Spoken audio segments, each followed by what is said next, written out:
14 लाख अभ्यर्थी काफी परेशान है कि अब हमारा क्या होगा, क्या कहेंगे? ये कन्फ्यूजन कहाँ से उत्पन्न हुई और इसमें छात्रों की कोई गलती नहीं है। सवाल ये है कि जो भी छात्र यहाँ पर डिग्री लिए थे एनओएस से, उसमें माननीय पटना हाई कोर्ट के आदेश के बाद उसकी संख्या और भी बढ़ गई थी। ये इशू उठा कि एनओएस से जो लोग डीएलएड करेंगे उनकी मान्यता है कि नहीं, उनको फॉर्म भरने दिया जाएगा कि नहीं, बहुत सारी बातें। तो माननीय पटना हाई कोर्ट ने आदेश दिया कि नहीं, आप इक्वल फुटिंग पर रखिए और इनको भी आप, चाहे वो शिक्षक हो या गैर शिक्षक हो, दोनों की। हालांकि ये व्यवस्थाएं शिक्षकों के लिए लाई गई थी और शिक्षा में फिर दो तरह के शिक्षक थे, एक सरकारी शिक्षक और एक गैर सरकारी शिक्षक। तो सरकारी माने शिक्षक और गैर सरकारी शिक्षक के अलावा ये व्यवस्थाएं लाई गई थी शिक्षकों के लिए जो कार्यरत थे उस टाइम में। उसके बाद गैर शिक्षक लोग भी ये डिग्री को इन्होंने किया। 18 महीने का कोर्स उस टाइम में हुआ था। अब सवाल ये है कि ये जो डिग्री ले लेने की मान्यता के बारे में कमोबेश पटना हाई कोर्ट में जब चैलेंज किया गया तो माननीय हाई कोर्ट ने ये कहा कि दोनों में अंतर है और ये आप जो अंतर स्थापित कर रहे हैं वो मत कीजिए और इनको भी, चाहे वो डिग्री कोई भी ले लिया है, इसको आप फॉर्म भरने की अनुमति दीजिए। और उनके ही आदेशानुसार और निर्देशानुसार फिर इसमें जो है सो ये किया गया। उस टाइम में पटना हाई कोर्ट ने जब ये आदेश दिया और कुछ छात्र जब फॉर्म भर दिए तो ये एक लोगों में एक धारणा बन गई कि इसकी मान्यता मिल गई है, फॉर्म भरने दिया जाएगा।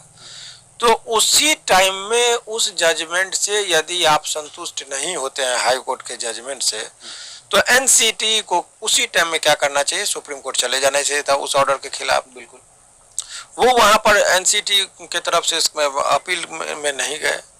तो इसी को आधार बना के उत्तराखंड में जब छात्रों ने कहा कि जब बिहार में मान्यता मिल गया, फॉर्म भरने दिया जा रहा है, तो पटना हाई कोर्ट ने आदेश दिया है, तो उत्तराखंड में नैनीताल में उनके कोर्ट में ये बात को रखा गया।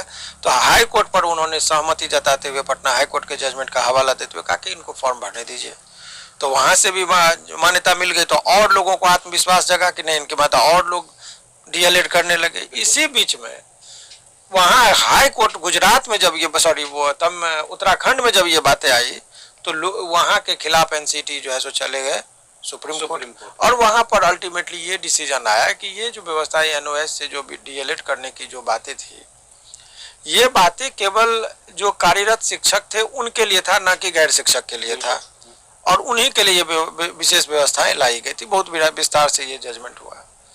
तो उसके बाद वहाँ से उन्होंने निरस्त कर दिया। अब यहाँ पर जो व्यवहारिक पक्ष है वो देखने की बात है, जजमेंट का अलग पहलू है। अब सवाल यह है कि वो छात्र डीएलएड कौन करते हैं, समानता आर्थिक रूप से जो कमजोर होते हैं वो डिप्लोमा कोर्स करते हैं। जो पढ़ लिख लेते हैं लेकिन आप अपनी एकेडमिक डिग्री को भी नहीं वो आगे बढ़ा सकते, वो लोग 12वीं करके ही कहते नौकरी की तलाश में निकलते हैं।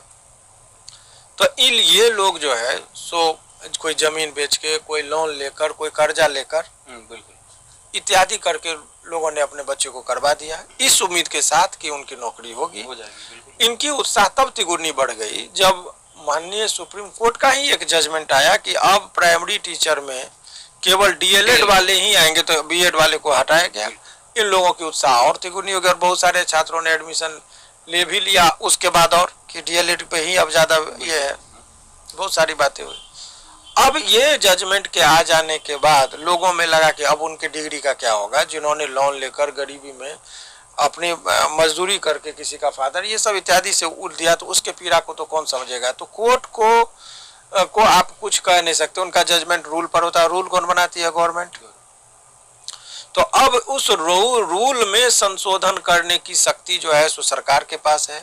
और समुचित सरकार, चाहे वो केंद्र की हो चाहे राज्य की हो, उनके पास है कि वो नोटिफिकेशन निकाल के उसको गजट में पब्लिश यदि वो कराते हैं तो इन लोगों को राहत हो सकती है। यदि वो चाहे तो प्रावधान है, या संशोधन करने की जो विहित प्रक्रियाएं हैं उनको यदि ये पालन कर लेंगे तो ऐसी परिस्थिति में इन लोगों को राहत मिल सकती है, ताकि इस पर कोई संशय नहीं हो।